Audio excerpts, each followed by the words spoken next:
أعوذ بالله من الشیطان الرجیم بسم الله الرحمن الرحیم. السلام علیکم ورحمت الله وبرکاته. زما شایسته ګرانو خواندو څنګه یاست؟ الحمدلله. الله جي وکي چې زما شایسته ګرانو خواندو تاسو ټول جوړ او روغ یاست، د صحت او د عافیت سره یاست، د بهترین ایمان سره یاست. امید کوم چې تاسو هفته هم په خیر تیر شوي.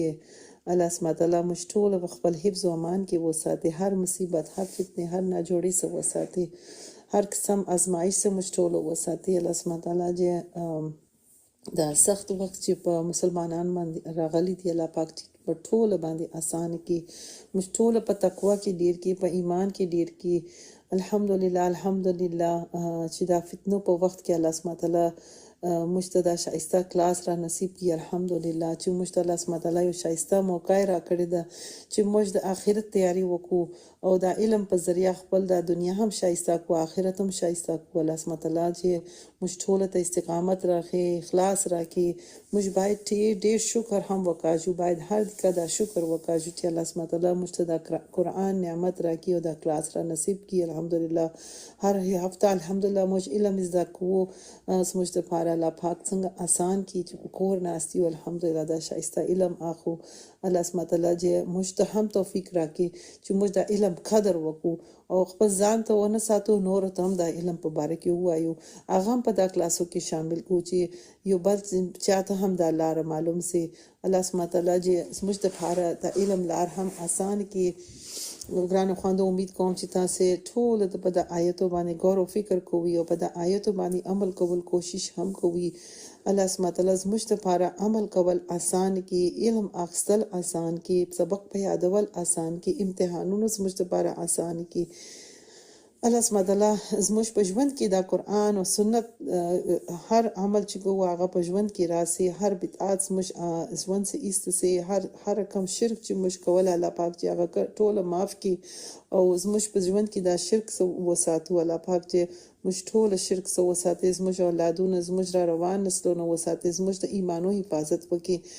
ګرانو خواندو امید کوم چې تاسو ټول تیار ناست یا شوق سره چې نن د خیر سره بیا شایسته آیتونه زده کوو، د الله سبحانه تعالی حکم اورو او دا آیاتو سے ځان لپاره سبق واخو، عمل کول کوشش وکړو. امين يا رب العالمين. اللهم صل على سيدنا محمد وعلى آل محمد كما صليت على إبراهيم وعلى آل إبراهيم إنك حميد مجيد. اللهم بارك على محمد وعلى آل محمد كما باركت على إبراهيم وعلى آل إبراهيم إنك حميد مجيد. يا حي يا قيوم برحمتك أستغيث. سبحان الله وبحمده سبحان الله العظيم. سبحان الله وبحمده عدد خلقه ورضا نفسه وزنة عرشه ومداد كلماته. لا إله إلا أنت سبحانك إني كنت من الظالمين. دا حدیث سلسلة الصحیح کې دی، ابن عباس رضی الله عنه سے روایت کړی دی چې رسول الله صلی الله علیه وسلم فرمایل در ټول شی عبادت دعا کول دی. الله اکبر سبحان الله. دا حدیث مشته معلوم سو چې دعا هم په عبادت کې شامل دی چې موږ هر څونه وخت په دعا کې موږ په ځړې کې داونه وایو چې باید ز دعا کوم هغه کې وخت ضایع کیږي، یا دا هم په عبادت کې شامل دي. سبحان الله. هر څونه چې موږ دعا وکړو هغه وخت په عبادت کې شاملېږي. سبحان الله. دعا خو زموږ ضرورت دی، مګر الله سبحانه تعالی څونه مهرباني ده چې موږ خپل ضرورت لپاره دعا کوو او دا دعا هم زموږ لپاره عبادت کیږي. سبحان الله. الله سبحانه تعالی چې موږ ته توفیق راکړي چې موږ دعا وکړو. الله سبحانه تعالی په هر منځه بعد هر فرض منځه بعد هغه وختو کې باید دعا وکړو چې دعا قبليږي. په تهجد کې وخت کې دعا قبليږي، د اقامه او اذان ما پینځ کې دغه وخت دعا قبليږي، جمعه پر ورځ یو دغه ثانیه ست چې هغه ورځ هم دعا قبليږي. باید هغه وختو کې د روزه چې متو هغه وخت هم روزمات په وخت هم زموږ دعا قبليږي. نو دغه وخت باید موږ خامخا خپل ژوند کې شامل کو چې دا دعا وکړو، خاص او خاص د تهجد په وخت ان شاء الله.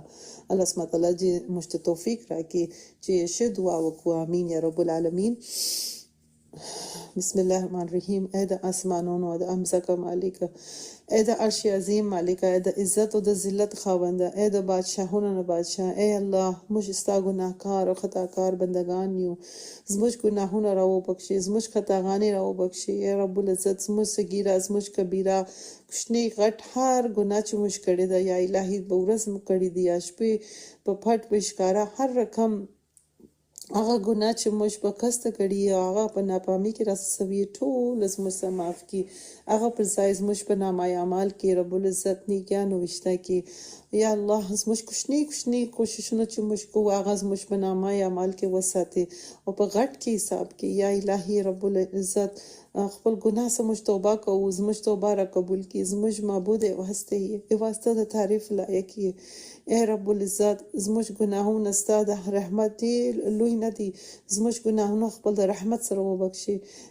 یا الله سبحانه وتعالی موږ ته د شل منځ کولو توفیق راکړي. هغه رقم چې ته راضي کیږي، هغه رقم عمل وکړو چې ته راضي کیږي، هغه ټول عمل څخه ځان وساتو چې ته ناراضي کیږي. په ژوند کې نیک عمل کولو توفیق راکړي، ګناه څخه ځان وساتو، خپل اصلاح وکړو، ګناهونه پرېږدو. یا رب العزت موږ ته هدایت راکړي چې ګناه وپېژنو، ګناه وبولو، ګناه څخه ځان ساتو، ګناه څخه نفرت وکړو، که کوچني ګناه وي که غټ یې ټول ګناه معاف کړي.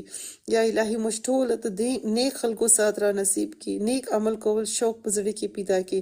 دغسې خلکو سره کښېنو چې زموږ ایمان نور ولوړ کېږي، هغه مجلس ته نه ولاړ سو چې هغه ځای زموږ ایمانونه کمزور سي.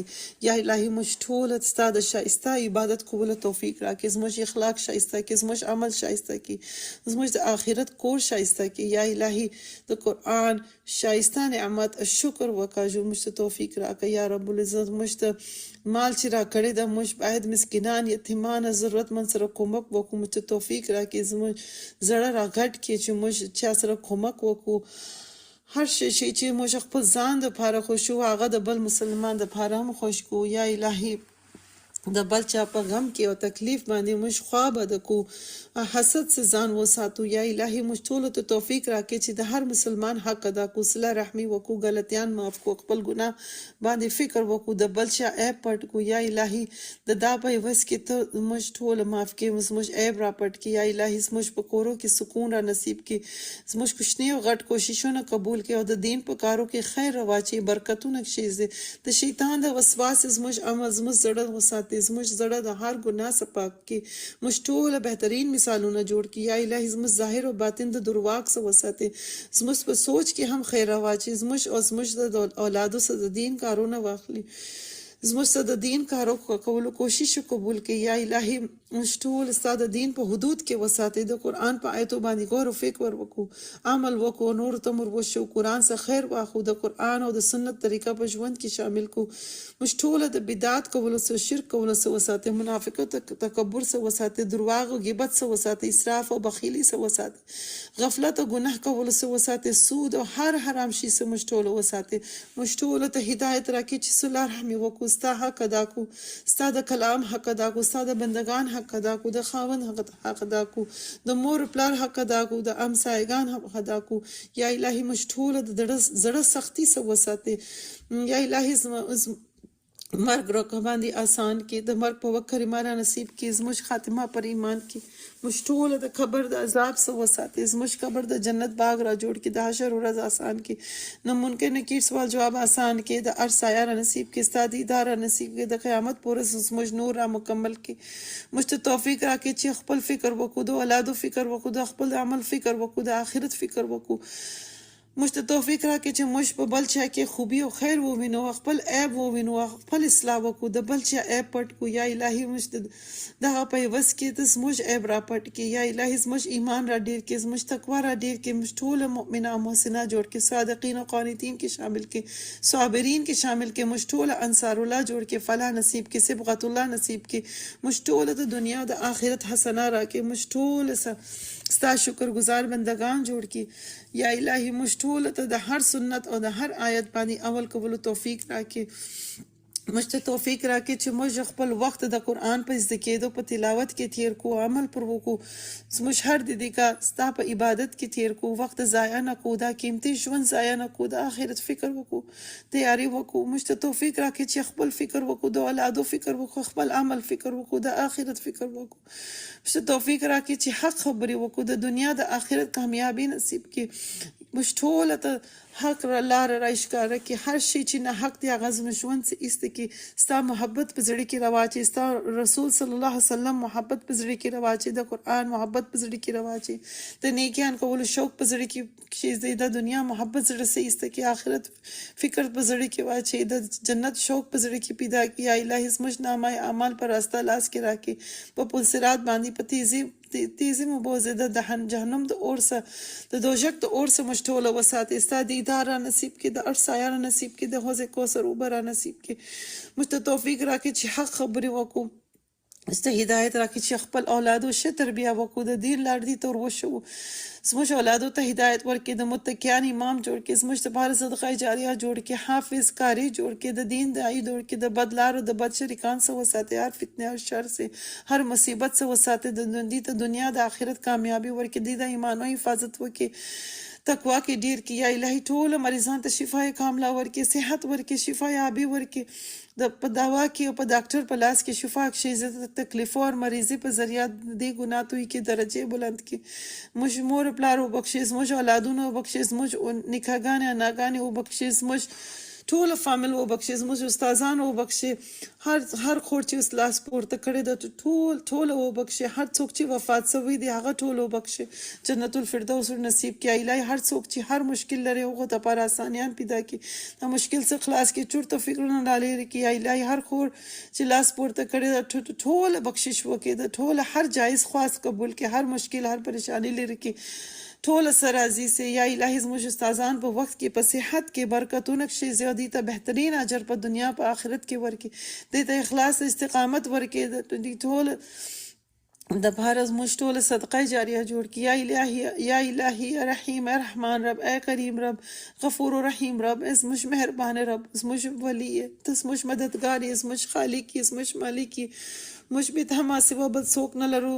ته ان الله علی کل شیء قدیر، په هر شی باندې قدرت لري، په هر شی ستا اختیار دی، ټول قوت او طاقت ستا دی. رب د هغه رب یې چې د هر مشکل آسان کولای سي، د هغه رب یې چې د موسی علی السلام د پاره په دریاب کې لار جوړ کړي، د ابراهیم علی السلام د پاره اور چې یخ کې ستا د پاره هیڅ شی ناممکن نه دی، هیڅ شی مشکل نه دی. تی واس کون وایو هغه کار کیږي. یا الهي نن ورځ د ټولو مسلمانانو دپاره ډېر سخت وخت دی، ټوله پریشان دي. یا الهي موږ ټول ستا مدد غواړو. یا الهي مسلمانانو دپاره هر دروازه بنده، یوازې ستا رحمت دروازې ته موږ ته محتاج یو. یا الهي د فلسطین په مسلمانان باندې، د افغانستان په مسلمانان باندې، په هر ځای کې مسلمانان په تکلیف کې دي، په پریشان حال دي. یا الهي د ټول باندې آسان کې، یا الهي د دې مشکل وخت پر دې آسان کې. یا الهي موږ ستاسو مدد غواړو. یا الهي د ظالمان مقابله موږ نشو کولای، مګر ستا دپاره هیڅ شی مشکل نه دی. تا فرعون او ابولهب په رقم ظالمان غرق کړله، یا الهي نن ظالمان ته هم سزا ورکړي. یا الهي د ټولو مسلمانان مددگار سي. یا الهي ټولو دپاره آسان کړي، ټولو امت مسلمه دپاره آسان کړي. آمین یا رب العالمین. اللهم صل على سيدنا محمد وعلى آل محمد كما صليت على إبراهيم وعلى آل إبراهيم إنك حميد مجيد. جزاك الله خيرا كثيرا. السلام عليكم ورحمة الله وبركاته. الله أكبر الله أكبر، لا إله إلا الله والله أكبر، الله أكبر ولله الحمد. الله أكبر الله أكبر، لا إله إلا الله والله أكبر، الله أكبر ولله الحمد. الله أكبر الله أكبر، لا إله إلا الله والله أكبر، الله أكبر ولله الحمد. الله أكبر الله أكبر، لا إله إلا الله والله أكبر الله أكبر ولله الحمد. أعوذ بالله من الشيطان الرجيم. بسم الله الرحمن الرحيم. الحمد لله رب العالمين الرحمن الرحيم مالك يوم الدين إياك نعبد وإياك نستعين اهدنا الصراط المستقيم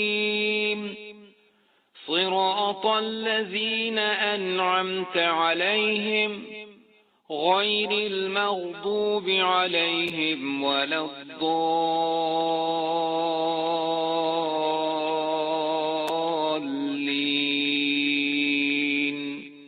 آمين. آمين يا رب العالمين. نحمده ونصلي على رسوله الكريم. أما بعد فأعوذ بالله من الشيطان الرجيم. بسم الله الرحمن الرحيم. رب اشرح لي صدري ويسر لي أمري واحلل عقدة من لساني يفقه قولي. ربي زدنا علما اللهم فقهنا في الدين. اللهم إني أسألك علما نافعا وعملا متقبلا ورزقا طيبا. اللهم انفعنا بما علمتنا وعلمنا ما ينفعنا وزدنا علما. آمين يا رب العالمين. نن انشاءالله من سورة البقرة آیتونه کوو او زمون آیتونه دی د آیه نمبر 87 نو اخلا د آیه نمبر 93 پوری، یعنی د اواتیا آیت نو اخلا د او کم سل آیت پوری. اولا موږ د دې آیتونو لفظي ترجمه کوو. اعوذ بالله من الشیطان الرجیم. بسم الله الرحمن الرحیم. ولقد البته بشکا آتینا ورکړی و موږ موسی علیه السلام له الکتاب کتاب، وقفینا او پر لپسې را الیږل موږ من بعده ورستو د هغونه بالرسل رسولان، وآتینا او ورکړی و موږ عیسی ابن مریم عیسی ابن مریم له البینات ښکارنخي، وایدناه او قوت ورکړو موږ هغه له بروح القدس سره د روح القدس. افکلما آیا بیا چې کله جاءکم راغی ستاسو طرف ته رسول یو رسول بما سره داغی چې لا تهوه نغختل انفسکم نفسونو ستاسو استکبرتم نو تکبر کړو تاسو، ففریقا پس یو ډله کذبتم تاسو دروغجن کړله، وفریقا او یو ډله تقتلون تاسو قتل کوله. وقالو او هغوی ویل قلوبنا زړونه زمون غلف په غلاف کې دي، بل په بریکټ کې ولیکئ نه بلکې لعنهم لعنت کړو پاغوی الله تعالی بکفرهم په وجه د هغوی د کفر، فقلیلا ما پس څومره کم یؤمنون هغوی ایمان راوړي. ولما او چې کله جاءهم راغی هغوی له کتابون یو کتاب من عندي د طرفنا الله د الله تعالی مصدق تصدیق کول والا، لما د هغه سوچی معهم سره د دی وکانو حالانکه ودی من قبلو د دین مخکی یستفتحون دوی کامیابی غختله علی الذین په هغوی باندې چاچی کفرو کفر کړی وو، فلما پس چې کله جاءهم راغی هغوی طرف ته ما سوچی عرفو هغوی پیجندلو کفرو هغوی کفر وکړو به سره داغی، فلعنتو پس لعنت الله د الله تعالی علی الکافرین په کافرانو باندې، بئس ما څومره بده ده اشترو خرڅول لاغوی به په بدله کې داغی انفسهم خپل ځانونه، ان چې یکفرو هغوی کفر وکړو بما سره داغی چې انزله نازل کړو الله تعالی بغیا د زد په وجه ان چې ينزل نازلوي الله تعالی من فضله د خپل فضل سره علا په من چا باندې چې یشاء هغه غواړي من عباده د خپل بندیانو نه فباءوا نو واپس شول هغوی بغضب سره د غضب یعنی غصه علی غضب په غضب باندې وللکافرین او د کافرانو د پاره عذاب دی مهین رسوا کېدو والا و اذا او چې کله قیل ویلی شي لهم هغوی ته چې آمنو ایمان راوړئ بما پاغي چې انزل نازل کړل الله تعالی قالو نو هغوی وایي نؤمنو مون ایمان راوړو بما سره داغي چې انزل نازل شوی دی علینا په مونږ باندې ويکفرون او هغوی کفر کوي بما سره داغي چې وراءه علاوه دی داغینا وهو حالانکه هغه په بریکټ کې ولیکي قرآن الحق حق دی مصدقا تصدیق کوي لما د هغه سوچي معهم سره دی داغي قل وای فلما نولی تقتلون تاسو قتل کړل انبیاء نبیان الله د الله تعالی من قبل د دین وړاندې ان کچری کنتم یی تاسو مؤمنین ایمان راوړو والا ولقد او البته بشکا جاءکم راغی تاسو له موسی علیہ السلام بالبینات سره د روخانه نخو ثم بیا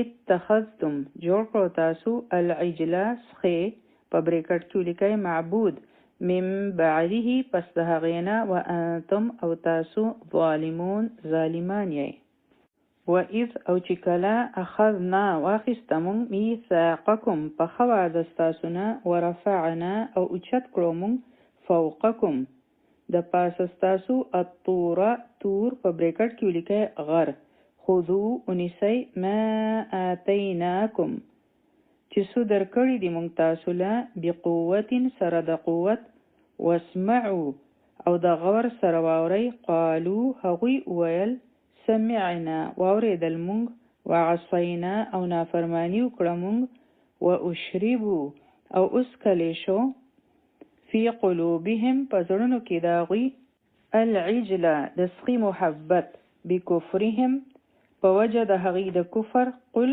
وایي بئسما څومره بده ده چې په بریکټ کې ولیکئ خبره یأمرکم حکم درکوي تاسو له به سره د دې ایمانکم ایمان ستاسو یا کنتم کچریه تاسو مؤمنین مؤمنان الحمدلله د دې ځای پوری زموږ نننۍ ترجمه ده او اوس به موږ د دې آیتونو تفسیر کوو ولقد آتینا موسی الكتاب او البته بشکه موږ موسی علیه السلام له کتاب ورکړو کوم کتاب تورات نسوشو وقفینا من بعده بالرسل د هغې نه پس موږ رسولان را اولیږل د یو نه پس بل د چا نه پس د موسی علیه السلام نه پس کوم رسولانی راولیږل تاسو ګورئ د موسی علیه السلام سره د غرور هارون علیه السلام رسول راغلی و بیا یوشع علیه السلام الیاس علیه السلام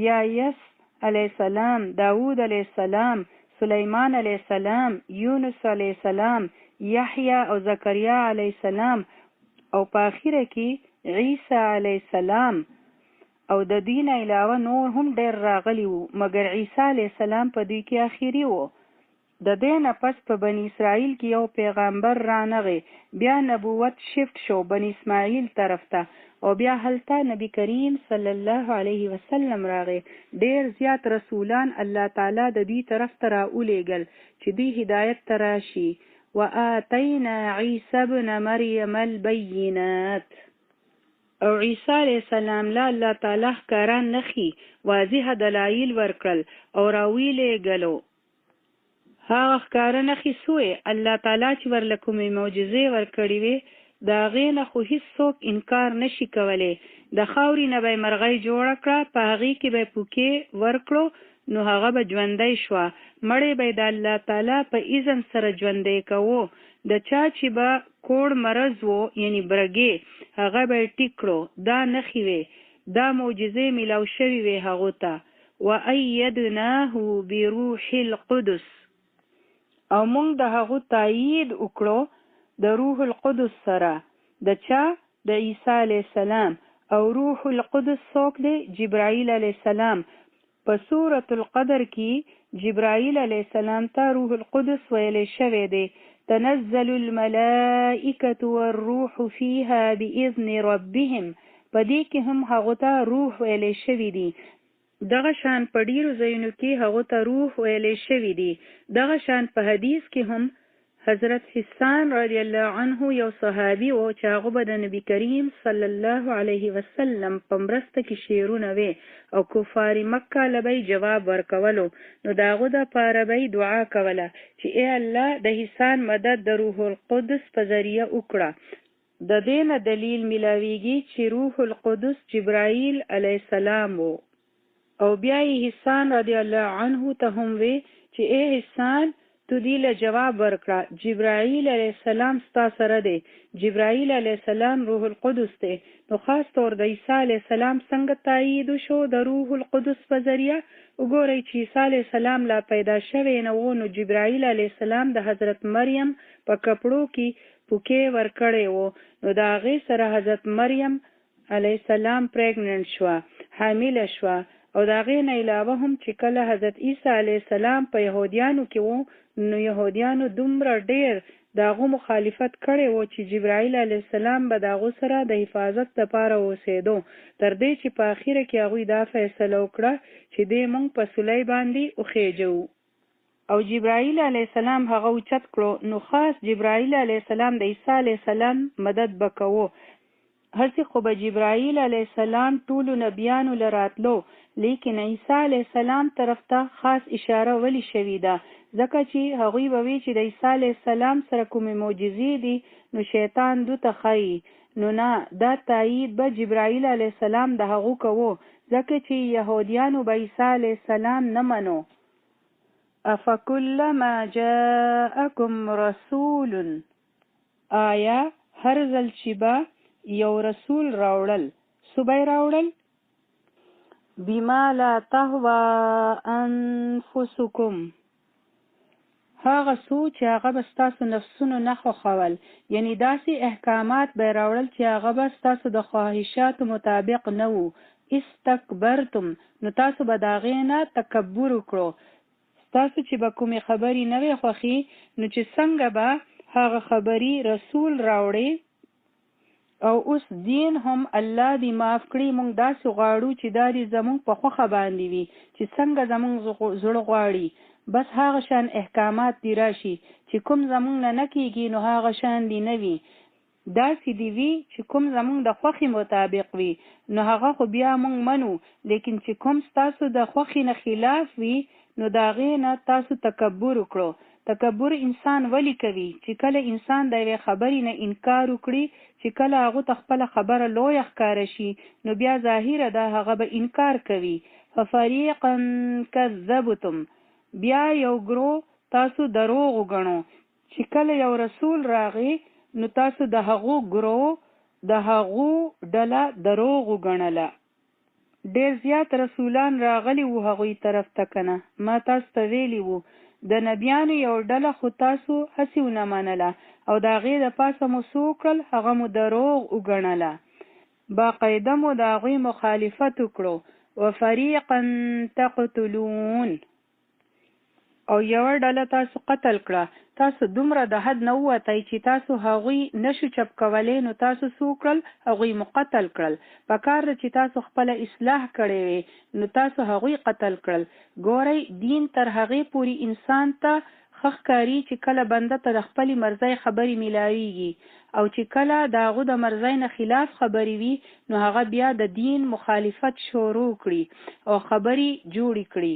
نبی کریم صلی الله علیه وسلم له به هم خلک راتلو او ورته به یې وی چې بس تاسو دا خبرې مونږ ته مه کوئ، نو بیا به مونږ ومنو. نن هم مونږ وایو چې زمونږ د خواهشاتو خلاف دین مونږ له مرا کوه، بس چې څه زمونږ د خواهش مطابقي نو هغه صحیح دي. بیا مونږ څنګه دین ته غلط وایو، د یو ځای نه دلیلونه راوړو او د بل ځای نه. په هغه زمانه کې داسې وو هغسې وو، د هغې د دروغو ثابتولو کوششونه کوو، نو هغوی به نبیان دروغجن ښکاره کول تر دې چې قتل کول به یې. څوک قتل کړي وو د ځینو نبیانو، خو مونږ ته د نومونو پته نشته، لیکن د کومو چې پته ده نو په هغې کې زکریا علیه السلام دی او عیسی علیه السلام، خو دوی د خپل طرف نه قتل کړی دی، د خپل طرف نه دوی هغه په صلح خېجولی دی او هغوی د خپل طرف نه دا سوچ کړی دی چې مونږ قتل کړی دی. وقالو قلوبنا غلف، او هغوی وی یهودیانو وی چې زمونږ زړونه خو په غلافونو کې دي. اوس چې هغوی ته څه خبره وشي، نبی کریم صلی الله علیه وسلم چې به ورله کله د دین دعوت ورکوو، د قرآن خبره به یې ورته کوله، نو هغوی به وی چې زمونږ زړونه په غلاف کې دي، یعنی هغوی به طنز هم کوو او حقارت یعنی کوز کتل پکې هم وو او مذاق پکې هم وو.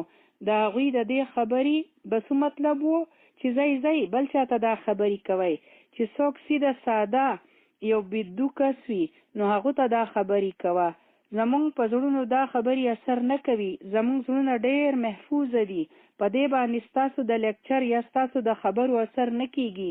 یعنی دغه شان سپکې خبرې به یې کولې، وی به چې قالو قلوبنا غلف، زمونږ زړونه محفوظ دي. کو تاسو هر څه وایئ نو په مونږ باندې د هغې څه اثر نه پرېوځي.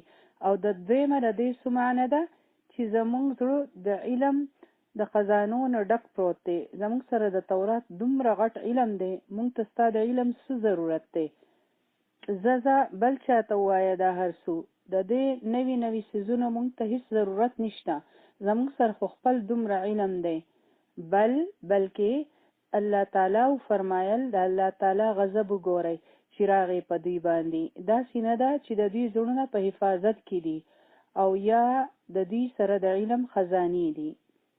لعنهم الله بکفرهم، د الله لعنت ته په دوی، د دوی د کفر په وجه. دوی انکار کوي او وایي چې مونږ نه منو، د دې په وجه د الله تعالی لعنت ته په دوی. او لعنت څه شی دی؟ د خیر نه محرومه کول، د رحمت نه لري کول. او چې کله بنده د الله تعالی د رحمت نه محروم شي نو څه شي؟ ځکه چې د الله تعالی د ټولو نه غټ رحمت خو ایمان دی، چې کله چاته هدایت ملاو شي چې څوک په دین باندې پوه شي او اوس دوی د هغې نه محروم شو. فقلیلا ما یؤمنون، اوس ډېر کم امید دی د دوی نه د ایمان راوړو، ډېر کم چانس دی د دوی.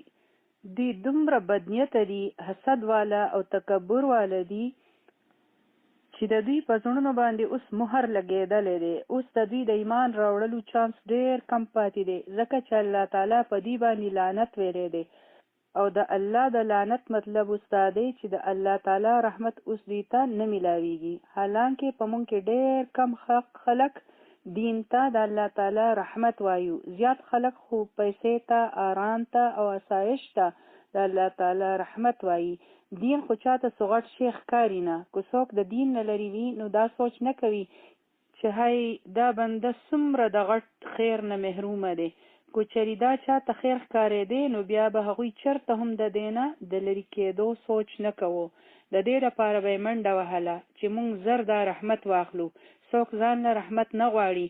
او نبی کریم صلی الله علیه وسلم فرمایلی دی چې الله تعالی د چا سره د رحم معامله وکړي نو هغه له د دین پوهه ورکړي. دا د الله تعالی د طرف نه خوالی وي، رحمت وي، او په دې باندې د الله تعالی لعنت وشو نو اوس ډېر کم چانس دی د دوی د ایمان راوړو.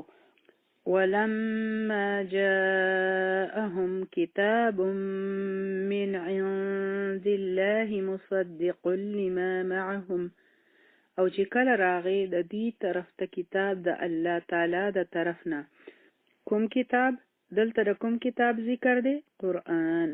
دا کتاب راغی مصدق لما معهم، دا تصدیق کوي کوم چې د دې سره دی. د دې سره سو تورات. قرآن تصدیق کوي د هغه کتاب کوم چې د دې سره دی، یعنی تورات، چې دا د الله تعالی د طرف نه دی. دا نه ویریفای کوي چې په دې کې کومه تبدیلی یعنی کوم چینجز راغلی دي نو هغه ټیک دی هغه هم د الله د طرف نه دی نه بلکې دا تصدیق کوي چې دا د الله تعالی د طرف نه نازل شوی دی اوس تاسو د قرآن په ذریعه چې کولی شئ چې کومې خبرې په قرآن کې دي او که هغه په تورات کې وي نو هغه د الله تعالی د طرف نه دي او که هغه خبره د قرآن خلاف زی نو بیا هغه د تورات خبره نه ده هغه دی بدله کړې ده ځکه چې د الله تعالی په خبره کې کانټرډکشن نه وي د هغه یو خبره وي نو قرآن د تورات تصدیق کوي دا انډورس کوي چې واقعي دا خبرې ټیک دي وكانوا من قبل يستفتحون على الذين كفروا او د دین مخکې به دوی فتوا غوښته د هغه خلکونه چې کفر کړي وو د دې يهودو قبیلو به د دین مخکې دعاګانې کولې چې یا الله هغه اخیری نبی راولېږي ولی ځکه چې کله به د دوی د کافرانو سره مقابله وه دا اوس او خزرج والا کافران وو نو چې د دوی به کله د هغوی سره څه جګړه راغله نو دی به وی چې ګورئ زمونږ په کتابونو کې دا لیکلي دي چې آخري نبی راتلونکی دی او که هغه آخري نبی راغی نو مونږ به په هغو باندې ایمان راوړو او بیا تاسو ګورئ چې مونږ به د هغو سره میلاو شو او تاسو له به شکست درکړو او دلته یو دلچسپه خبره ده چې کله نبی کریم صلی الله علیه وسلم په مکه کې و نو په مدینه کې لا څوک نه وو مسلمانان شوي او چې کله به د حج موسم راغی خلک به حج له راتلو نو نبی کریم صلی الله علیه وسلم به په هغې کې خلکو له د دین دعوت ورکوو نو نبی کریم صلی الله علیه وسلم اوتو چې خلکو له دعوت ورکړي د اسلام نبی کریم صلی الله علیه وسلم د عقبه په وادي کې په خزرج کې 6 کسان ولیدل چې هغوی ناست وو دوی د مدینې نه راغلي وو نو هغوی له نبی کریم صلی الله علیه وسلم دعوت ورکړو نو هغه 6 کسانو د سترګو په ګوټونو کې یو بل ته وکتل نو هغوی یو بل ته په سترګو کې وویل چې اوهو دا خو هغه نبی دی د دوی په باره کې به یهودیانو مونږ ته وی چې راځي به ځکه چې دوی د مدینې نه مکې ته حج له راغلي وو نو دوی ته پته وه ځکه چې هغوی به دوی ته هر وخت دا خبره کوله او دمکیانې به یې ورله ورکولې نو دوی ته پته وه چې یو نبی به راځي نو هغوی سوچ وکړو چې د دې نه مخکې چې هغه یهودیان د نبی کریم صلی الله علیه وسلم سره میلاو شي او مونږ له دمکی راکړي خبرداوي چې د ټولو نه مخکې مونږ په دې نبی باندې ایمان راوړو ځکه چې دوی ته د خپل طرف نه پته وه چې داسې یو نبی به راځي دوی ته د یهودیانو نه پته لګېدلې وه نو دا هم یو ډېر ښه کارو شو یهودیانو ایمان رانوړو لیکن سبحان الله دوی ایمان راوړو او بیا د دې 6 کسانو په وجه ډیرو خلکو په مدینه کې ایمان راوړو او بیا د نبی کریم صلی الله علیه وسلم سره د مدینه د خلکو بیت وشو او بیا نبی کریم صلی الله علیه وسلم مدینه ته هجرت وکړو دین شروع کولو والا خودی وکنه دوی د نبی کریم صلی الله علیه وسلم مدد کړی وو دا هر څه په سیرت النبی کې دي نو اصلي خبره ده چې دا دعاګانې به د یهودیانو هغه وخت کولې فلما جاءهم او چې کله هغه راغی د دوی طرف ته ما عرفو کفرو به دوی هغه وپېژندو او بیا یې د هغې نه کفر وکړو د چا سره د رسول سره یعنی تاسو هغه رسول وپېژندو او بیا هم تاسو انکار وکړو فلعنت الله علی الکافرین د دې انکار په وجه دوباره فرمایلی شو چې په داسې کافرانو باندې د الله تعالی لعنت دی دلته کافرانو نه څوک مراد دي یهود بئس ما څومره بده ده اشتروا به چې دوی خرڅ کړل په بدله کې انفسهم خپل نفسونه څومره بده ده د کوم څیز په بدله کې دوی خپل نفسونه خرڅ کړل ان یکفرو چې دوی کفر وکړو د څه سره کفر وکړو څه چې الله تعالی نازل کړي وو یعنی دا قرآن او یا د نبی کریم صلی الله علیه وسلم رسالت یعنی دی د قرآن نه او د نبی کریم صلی الله علیه وسلم د رسول منلونه انکار وکړو. د دې انکار په بدله کې دی خپل جانونه خپل نفسونه ورکړل او کفر یې واخیستو. د څه په بدله کې څه واخیستل؟ خپل نفسونه یې خرڅ کړل، دوی خپل ځانونه ورله ورکړل، دی جهنم واخیستو، دا کفر یې واخیستو. او دا کفر څنګه و؟ باغین د زد په وجه. حالانکه ما عرفو هغوی پیژندلی وو چې دا رښتیا دي، لیکن دوی زد په دې وجه کوو او حسد هم کوو چې دا د بني اسماعیل نه ولی دی. دا خو امی خلق دی، دا خو انپړ خلق دی، علم والا خو مونږ یو، مونږ علم والا یو، کتاب والا یو، رسولان هم ټول په مونږ کې راغلی دي. ما تاسو ته ویلي وو چې دې خلکو ته به ځان ډېر لوی ښکارېدو چې په مونږ کې دا پیغمبران راغلی دي. دوی ته خو ځانونه څه ښکارېدل. اوس دوی دا سوچ کوو چې ښه په دوی کې نه دي راغی، په بل نسل کې. نو بغیا ان ينزل الله من فضله على من يشاء من عباده. د دوی په دې خبره زد وو چې الله د خپل فضل په ذریعه چې هغه په خپلو بندیانو کې د چا دپاره غواړي نو هغه خپل فضل وکړي. دوی دا غوښته چې دا نبي په دوی کې راغلی وي، حالانکه چې الله تعالی په خپلو بندیانو کې په چا باندې غواړي نو نازلوي، چې هغه څوک غواړي نو رسولي جوړولی شي. او الله تعالی چې د خپل کلام دپاره څوک غواړي نو هغه منتخب کړي.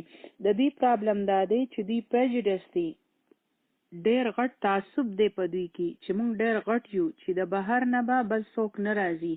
فباءوا بغضب علی غضب، هغوی واپس شو د غضب د پاسه غضب. دومره غصه ده او غضب دی په دوی باندې چې څوک د کفر د پاسه کفر وکړي کنه نو الله تعالی هم د غضب د پاسه غضب راولیږي. ګورئ د نبی کریم صلی الله علیه وسلم نه انکار کول دوی ته څومره ګران پریوتو. د دنیا رسوایی ذلت او بیا په سیرت کې راځي چې دوی بیا د مدینې نه جلاوطن شوي وو، شړلی شوي وو. نو د الله تعالی غضب دی په دنیا کې هم اوسکو او په آخرت کې خوده. وللکافرین عذاب مهین، او د کافرانو د پاره د رسوایی عذاب دی. او دلته دی ته بنی اسرائیل نه دی ویلی شوی، دی ته کافر ویلی شوی دی، ځکه چې دی انکار وکړو. او بیا ګورئ دی بهانې څومره کوي. واذا قیل لهم آمنوا، چې کله دی ته ویلی شي چې ایمان راوړئ. پس ایمان راوړئ یعنی دا نبی ومنئ، دا قرآن ومنئ، دا الله وحی ومنئ. بما انزل الله، سره د هغې چې الله تعالی نازل کړي دي، یعنی قرآن او یا د نبی کریم صلی الله علیه وسلم نبوت ومنئ. دا خو الله تعالی نازل کړي دي په نبی کریم صلی الله علیه وسلم باندې. د قرآن د منلو مطلب دا دی چې نبی کریم صلی الله علیه وسلم ومنئ، او د نبی کریم صلی الله علیه وسلم د منلو مطلب دا دی چې قرآن ومنئ. قالو، هغوی ووی، د هغوی څه جواب دی؟ نؤمن بما انزل علینا، مونږ خو ایمان راوړی دی په هغې باندې کوم چې په مونږ باندې نازل شوی دی. ګورئ مونږ خو ایمان والا الریډي یو، مونږ خو ایمان راوړی دی څه چې په مونږ نازل شوي دي. اوس تاسو دا نشئ ولی چې مونږ کافران یو، مونږ هم ایمان والا یو، مونږ خو د ایمان نه محرومه نه یو، مونږ خو په هغې باندې ایمان راوړی دی چې په مونږ باندې نازل شوي دي. ویکفرون بما وراءه، او کفر کوي د هغې سره چې د هغې نه علاوه دي، یعنی چې قرآن دی او یا د تورات نه چې علاوه سو دي، نو د هغې نه مونږ انکار کوو، یعنی په هغې باندې مونږ ایمان نه راوړو. نو تینکس، مونږ خو د مخکې نه ایمان راوړی دی، مونږ له چې کوم پیغام راغلی دی نو په هغې باندې خو مونږ کمیټډ یو، نو مونږ په ځان نور څه نشو اخیستی. وهو الحق مصدقا لما معهم، وهو او دا هو څه دی؟ قرآن. حالانکه دا قرآن خو حق دی، دا تصدیق کوي د دې تورات. قل اوایئ، دلته مسلمانانو ته جواب خیلی شوی دی چې کله هغوی دا خبره وکړي چې زموږ سره چې کوم تورات دی، تاسو خو هم تورات منئ، تاسو خو په خپله وایئ چې موږ خو ټول کتابونه منو، کو تاسو په دې ایمان راوړئ نو په دې کې څه خرابې دی. نن هم یهودیان داسې خبرې کوي چې کله مونږ وایو چې زمونږ په ټولو کتابونو باندې ایمان دی نو هغوی هم بیا وایي چې زمونږ خو هم په هغه ټولو کتابونو باندې ایمان دی نو بیا څه حرج دی. الله تعالی فرمایل قل فلم تقتلون انبیاء الله، اے نبی وایتو چې ولی تاسو قتل کوئ د الله نبیان من قبل د دینه مخکې ان کنتم مؤمنین کو چری تاسو وایئ چې مونږ ایمان والو یو نو بیا هغه نبیان چې د هغوی د خولې نه به دا تورات ویلی کېدو د دې نبیانو سره خو د هغوی خپله ذاتي دشمني نه وه. هغوی به دې ته صرف دا وی چې وګورئ په تورات کې دا لیکلي دي تاسو غلطه کوئ، دا غلط کارونه پرېږدئ، دا د ګناه کارونه دي. دوی به چونکې د هغه پیغمبرانو خولې نه شوې چپ کولې نو بیا به دوی ولګېدل او هغوی به قتل کړل. د دوی دا حال و د دې حده پورې دوی غورځېدلي وو. نو په دې کې د نبیانو قتل کول ډېر عام وو.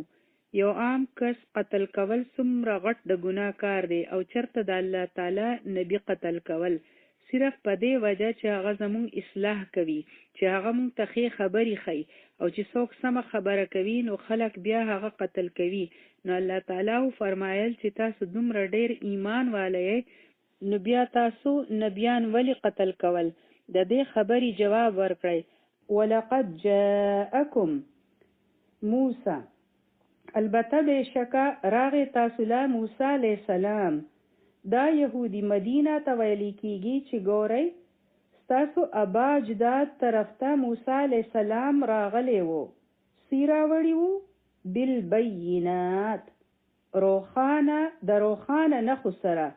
بینات دا واضحه نښې وي چې هغه مخې له راشي نو انسان ترېنه انکار نشي کولی. هغوی ته موسی علیه السلام معجزې وښیلې، 9 معجزې ورته ښیلې وې. 2 خو بالکل په شروع کې وې، عصا او یدی بیضا. د عصا خو تاسو ته پته هم ده موسی علیه السلام به عصا اکثر استعمالوله. او یدی بیضا چې لاس به یې راوایستو موسی علیه السلام نو هغې به رڼا کوله. د دې نه علاوه په سورت بني اسرائیل کې د 9 معجزو ذکر راغلی دی. 9 نورې معجزې وې هغه به مونږ وروسته وایو انشاءالله. دې ته ډېرې ښکاره معجزې وښیلې شوې چې یو قوم دومره واضحه څیزونه وګوري ظاهره ده چې د هغوی یقین شوی وي چې دا د الله نبی دی او د الله د طرف نه راغلی دی. او څو شو؟ موسی علیه السلام کوه طور ته لاړو. ثم اتخذتم العجل من بعده، تاسو سخی جوړ کړو. د دې نه پس سی جوړ کړو؟ معبود جوړ کړو. دا د هغه سیرای تی خبره ده دلته. دا ټوله قصه مونږ ویلې ده وانتم ظالمون او تاسو ظالمان جوړ شوئ. نو دلته الله تعالی د مدینې یهودیانو ته دا خبره ولی کوي. اولنۍ خبره دا ده چې د موسی علیه السلام د ورځو نه تاسو دا جرمونه کوئ. تاسو دا حال دی چې د شورونه تاسو داسې کوئ او اوس چې تاسو د یو نبی انکار کوئ نو دا سنوي خبره نه ده. تاسو خو هیستري داسې ده، تاسو خو تاریخ داسې دی، تاسو خو د موسی علیه السلام د ورځو نه دا حرکتونه کوئ. دومره ښکاره نښې تاسو نه منئ.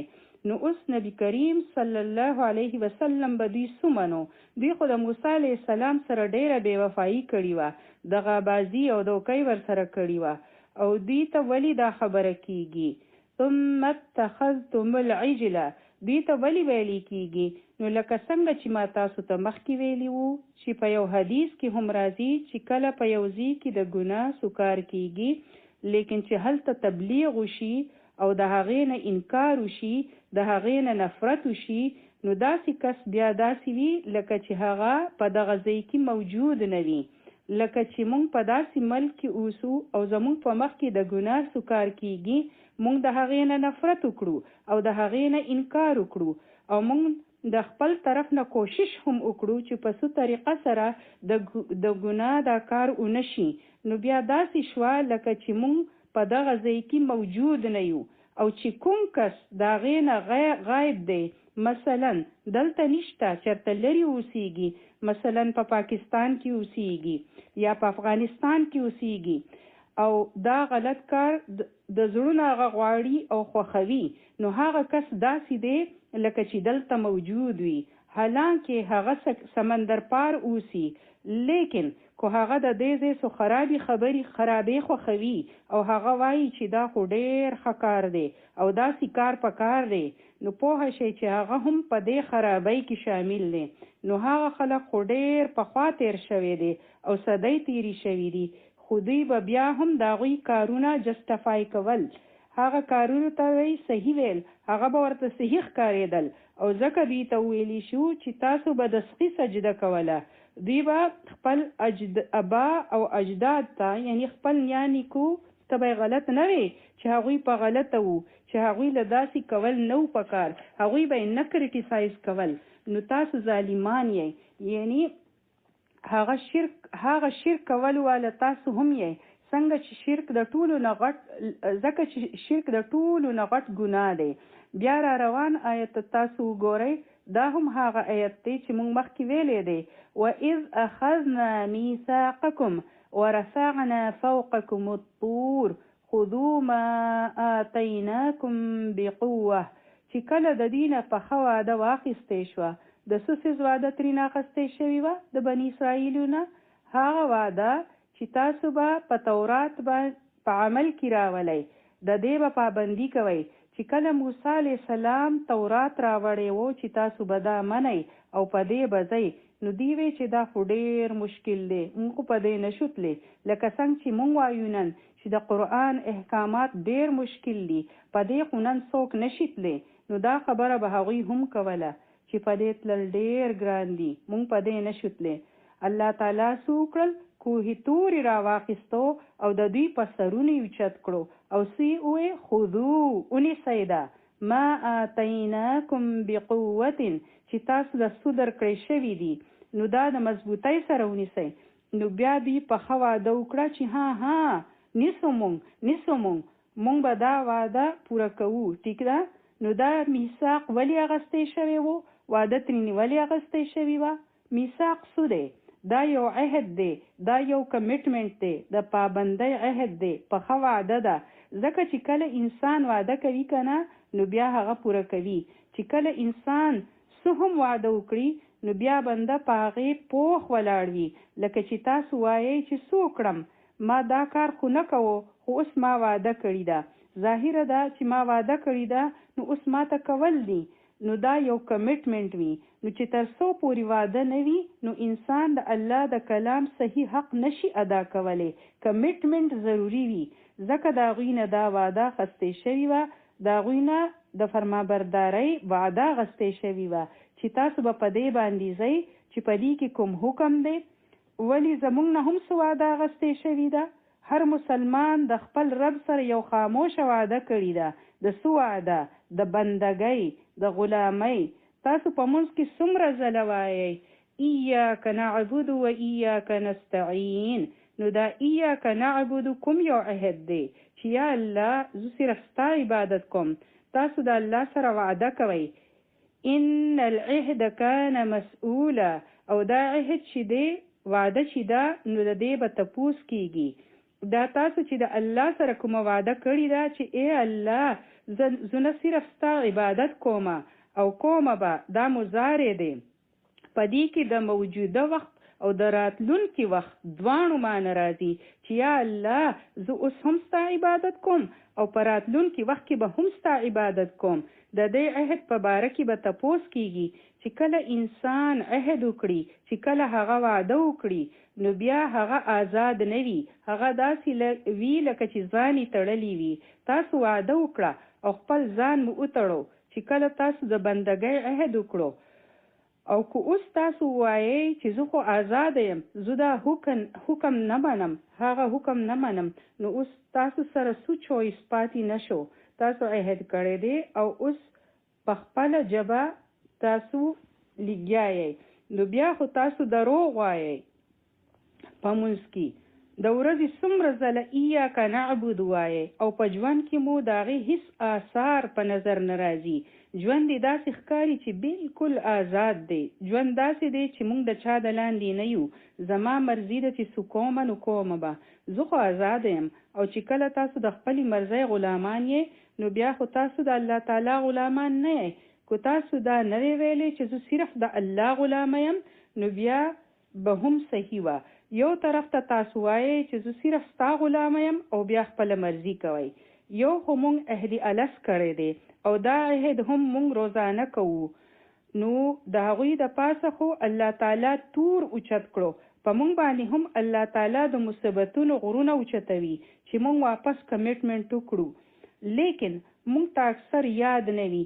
په دوی باندې په زور ولی کتاب ونیوو یعنی غری د دوی د سرونو د پاسه اوچت کړو.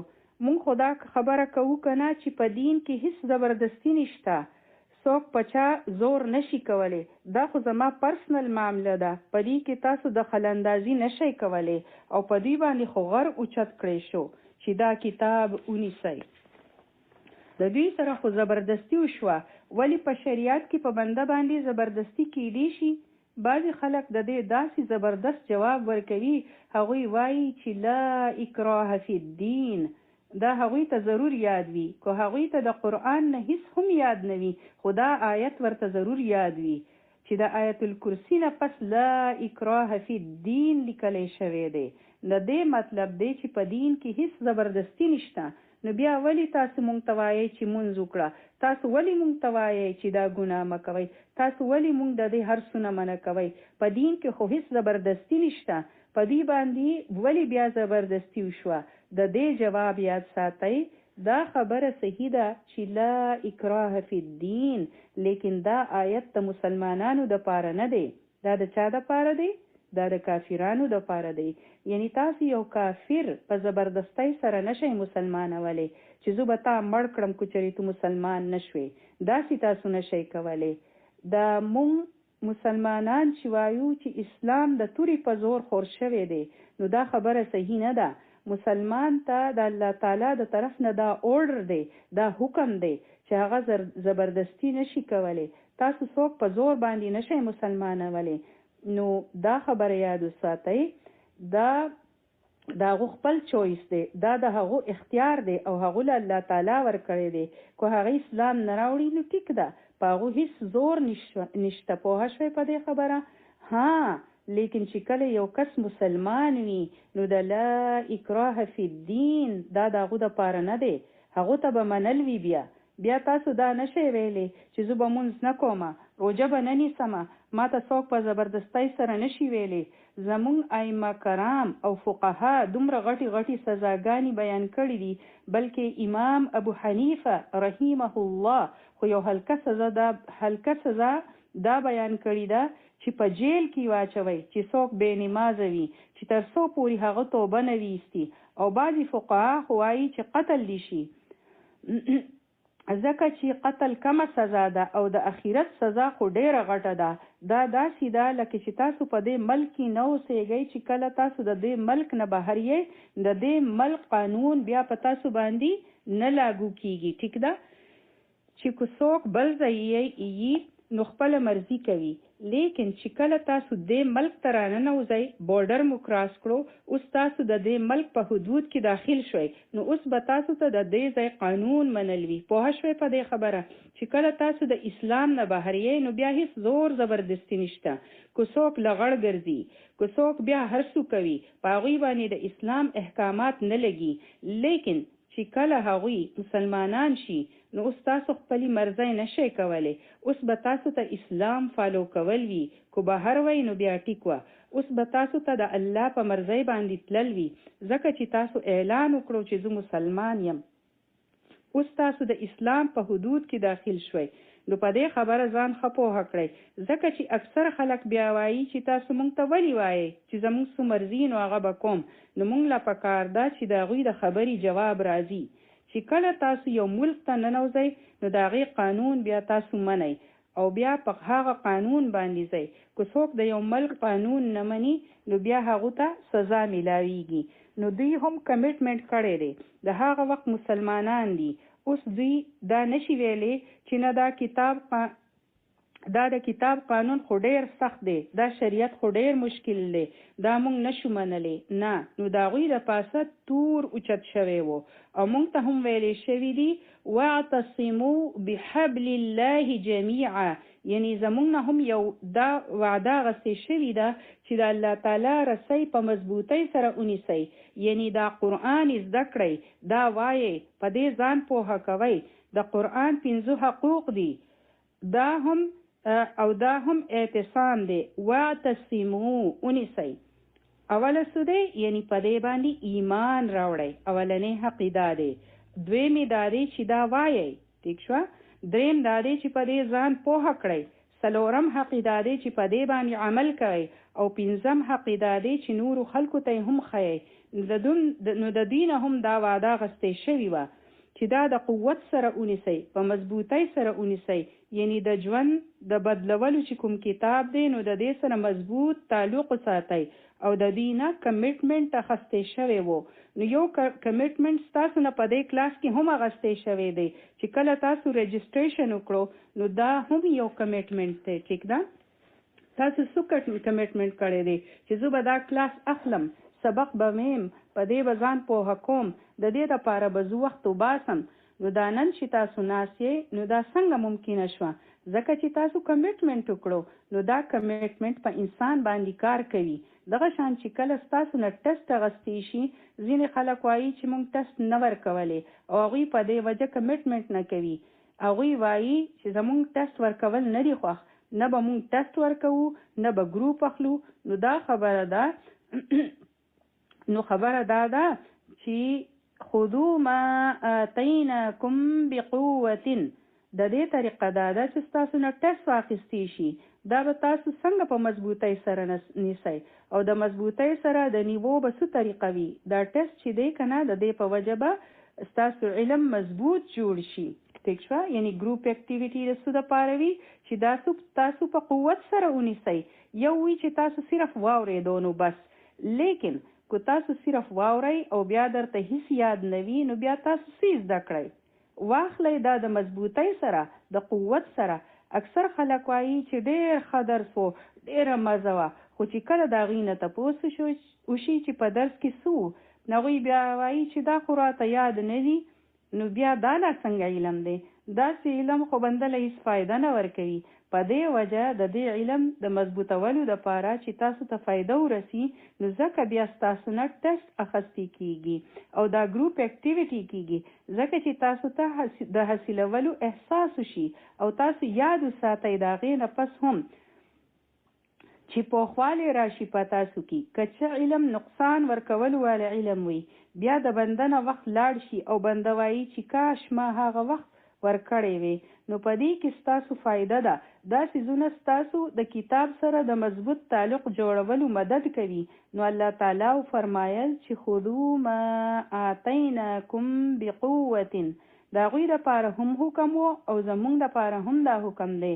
واسمعوا، او په غور سره واورئ. په حدیث کې راځي او نبی کریم صلی الله علیه وسلم فرمایلی دي چې کوم کس په غور سره د الله تعالی د کتاب نه یو آیت واوري نو تاسو ته پته ده چې هغو ته څه میلاویږي. خو یو آیات هم واوري نو ستاسو دپاره خوشخبري ده.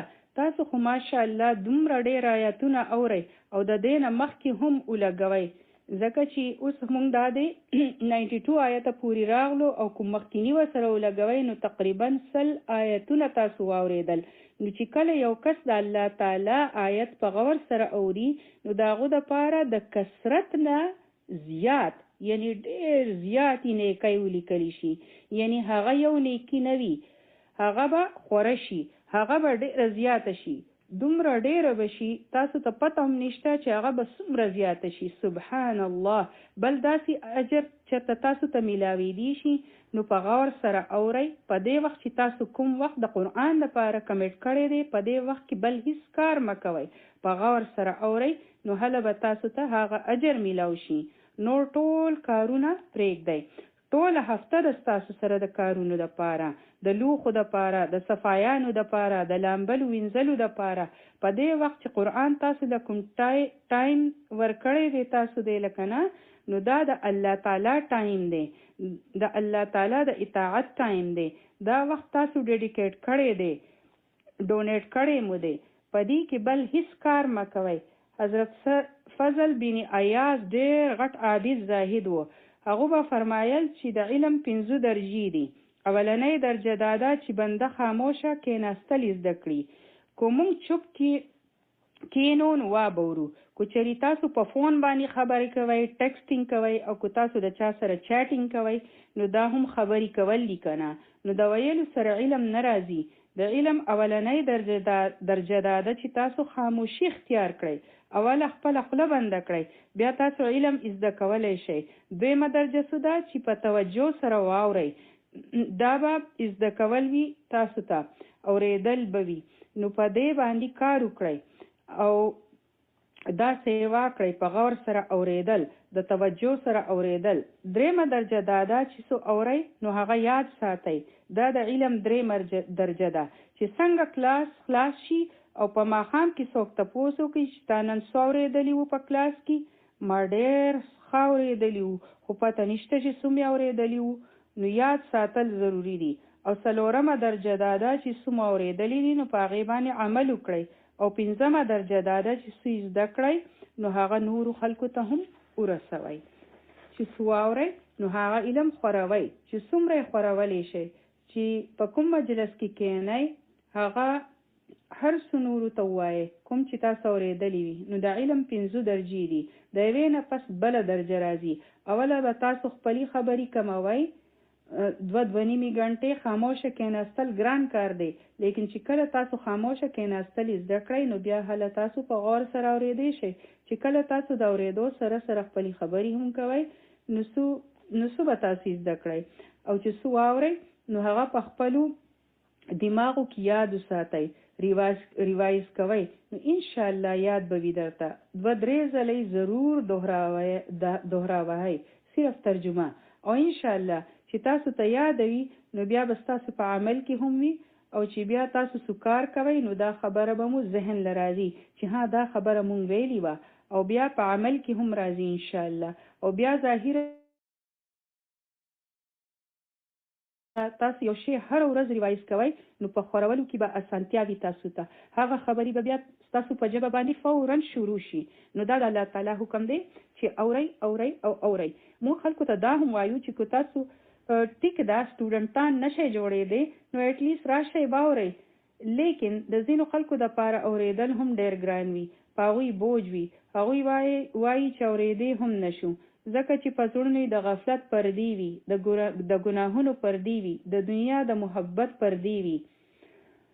او هغې پردو د هغوی زړه پټ کړي وي. او یاد وساتئ دا خبره چې په سورة الملک کې الله تعالی فرمایلی دي چې جهنمیان به په هغه ورځ چغې وهي او وایي به چې کاش مونږ اورېدلی وې او مونږ پوهه شوې وې. نو نن به مونږ اور واله نه وو، مونږ به په دې تیز اور کې نه وو. که مونږ اورېدلی وې په دنیا کې نو نن به زمونږ دا انجام نه و.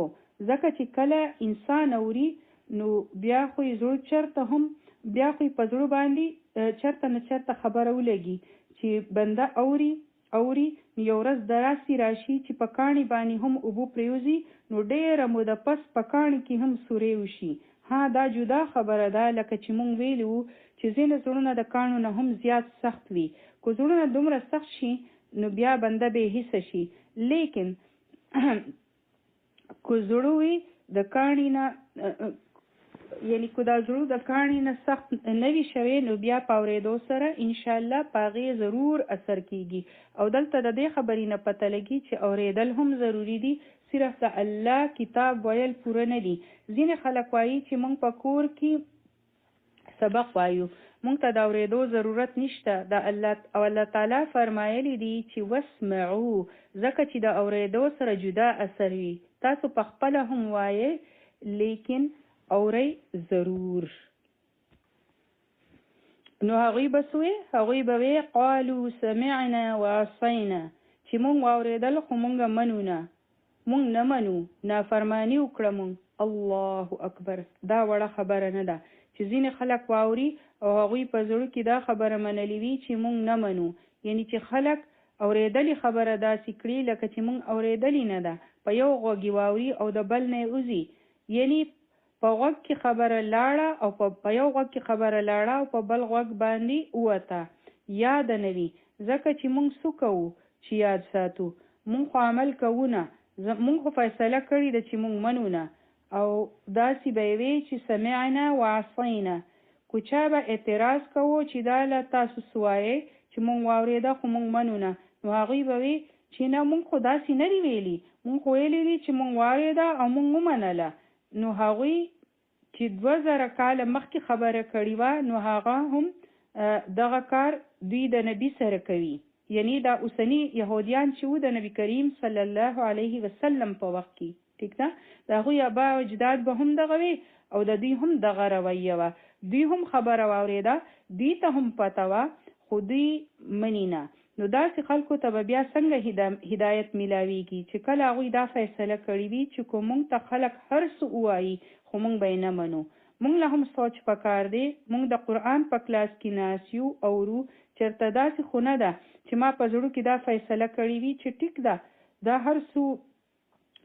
هر څه لولي وایي پوهه کوي، لیکن زه منلو واله نه یم، زه یې نه منم. ها منم به، لیکن هله چې کله زما فلانې کارو شي، چې کله زما حالات ټیک شي، چې کله زما وادو شي، چې کله ما ته جاب میلاو شي، نو بیا به زه هغه وخت منم. زه منلو واله خو نه یم، زه د منلو دپاره خو نه اورم. زه به کومه هغه هر څه چې څه زما خوښوي. ټیک د قرآن ویمه، ځکه چې اکثر خلک وایي چې قرآن دی ونه وی، قرآن دی ونه وی، او خپل زړه هم د بنده ګیلټي وي. زه ټیک د کلاس اورم، سرټیفیکیټ به راته هم میلاو شي، لیکن منم نه. دا نشي کېدی نن سبا. تاسو ډېر ایکسټریمیست یې. الله اکبر. یاد وساتئ دا خبره، که د کتاب په وینا سره ستاسو سوچ بدل نشو، عمل بدل نشو، نو زړونه ډېر سخت شي. بیا یو شی هم انسان نشي بدلولی. دا د الله تعالی کتاب دی چې د انسان ژوند بدلوي، زړونه بدلوي، عمل بدلوي. د دې سره سوچ بدل شي، تاسو پرایورټیز بدل شي. لیکن که تاسو ګورئ چې کتاب خو زه ویم خو یعنی زه په خپل ژوند کې چینجز نه راولم. زه دا نه یم چې یعنی بالکل دی بنده بدل شي، لیکن څه چینج خو په کار ده چې په بنده کې راشي. که بالکل فرق نه راځي نو پوه شئ چې زړونه د کاڼو نه هم سخت شوي دي. نو هغوی وی چې سمعنا وعصینا، مونږ واورېدل خو مونږ منو نه. واشربوا في قلوبهم العجل بكفرهم، او اوس کلی شو په زړونو کې د سقي محبت د خپل کفر په وجه. دلته څه ته کفر ویلی شو؟ هغوی څه کفر کړی و؟ کفر خو د هغوی و د سقي عبادت کول، دا د هغوی کفر و که نه؟ دا هم کفر و چې هغوی کله وی چې سمعنا وعصینا، مونږ واورېدل او مونږ منو نه. د الله تعالی په خبره، د الله تعالی په حکم داسې ویل دا کفر دی. د الله تعالی د کتاب سره لوبي کول چې بنده واوري او بیا بنده شرارتونه کوي چې مونږ خو یې منو نه، دا کفر دی، دا ناقدري ده. او د دوی په زړونو کې د سقي محبت اوس کلی شو. نو دا د سقي محبت صرف د دوی په زړونو کې نه و، په هر دور کې د خلکو د پاره سقي وي چې د هغې محبت ویني د اخري قطرې پورې جذب شوي وي، او د هغه محبت په وجه بنده حق طرف ته نه راځي. په خوله وایي، اقرار کوي چې مونږ ایمان والی یو، مونږ په الله تعالی باندې ایمان ساتو. او که زړونه یې وګورئ نو څه وي په هغې کې د سقي محبت وي. پته د تاسو ته په هر دور کې داسې وي. دا خبره صرف د هغوی نه ده، ټیک د هغوی هم داسې کړي وو. د هغوی دپاره سقي مقدس و، هغوی هغه معبود ګڼلی و. په دې هر څه خو مونږ پوه شو چې واقعي هغوی جسماني طور فزیکلی د سقي عبادت کړی و. لیکن نن مخامخ د سرو زرو سقي نشته، لیکن په زړونو کې سقي شته چې هغې ته مونږ سجدې کوو، چې هغې ته مونږ ټیټیږو، الله پرېږدو او هغې ته مونږ سجدې کوو. د هغې محبت زمونږ په زړونو کې د الله نه زیات دی. د هغې دپاره مونږ هر څه کوو. که د الله حکم مات شي نو مات دي شي، هر څه که وشي. او د هغه سقي د محبت په وجه مونږ د الله هر حکم شاته کوو. نن کوم څښي دي پته شته تاسو ته کوم څښي دي ستاسو په معاشره کې تلاش کړئ داسې څښي دا هم ستاسو هم ورک دی چې ستاسو په معاشره کې کوم څښي دی چې د هغې پوجه خلک کوي انا غیرت دا هم یو څښي دی زه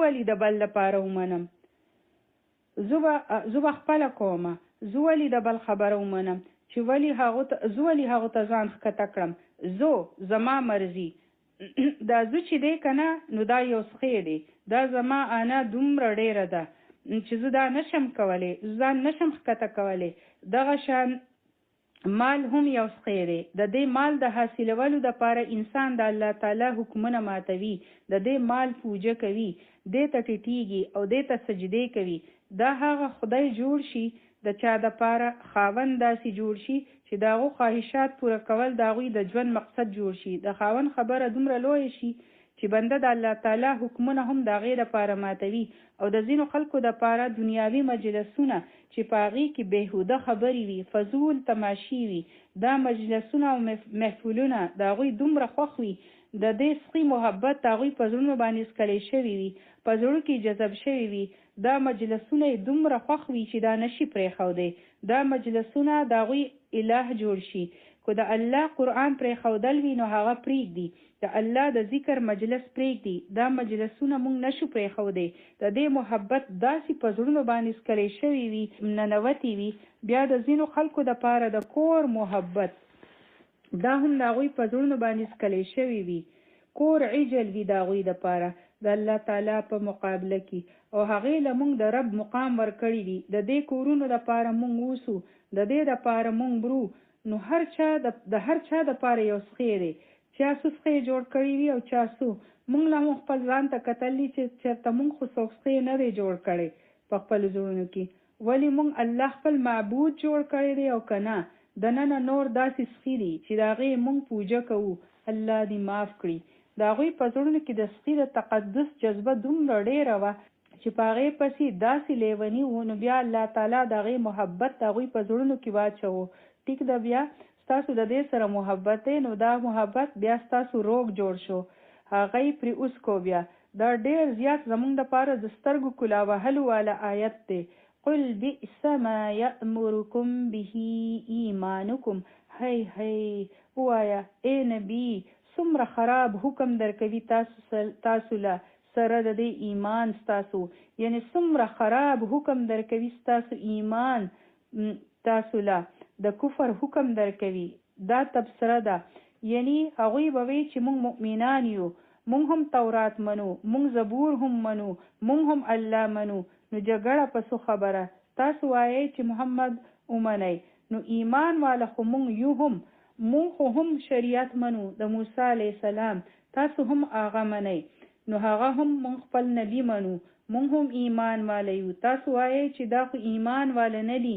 مسله څه ده په توحید باندې مونږ یو په قیامت باندې زمونږ ایمان دی نو الله تعالی وفرمایل چې څومره خراب دی ستاسو ایمان چې په تاسو باندې کفر کوي تاسو د سخي په محبت کې اونختی نو دلته چاته ویلی کېږي نبی کریم صلی الله علیه وسلم خو په یهودی مدینه توایی هغه هر کس چې د هغو په زړو کې د سخي محبت دی او یا هغوی وایي چې سمعنا وعصینا د کتاب په اورېدو سره وایي چې ما خبره خو واورېده لیکن زه یې منم نه نو تاسو وایئ چې تاسو ایمان والی یئ چې زما نوم فاطمه دی زما نوم عایشه دی زه ایمان والی یم تاسو ما ته داسې څنګه ویلی شئ د جګړې دپاره ودرېږئ نو ستاسو ایمان تاسو له دا حکم درکوي چې تاسو دا کار کوئ چې ستاسو په زړونو کې دغه شان څخه اوسیږي ستاسو ایمان تاسو له دا حکم درکوي چې تاسو سمعنا واطعنا کوئ دا دی ستاسو ایمان الله تعالی فرمایي چې دوی ته ووایه چې څومره خراب حکم درکوي تاسو ایمان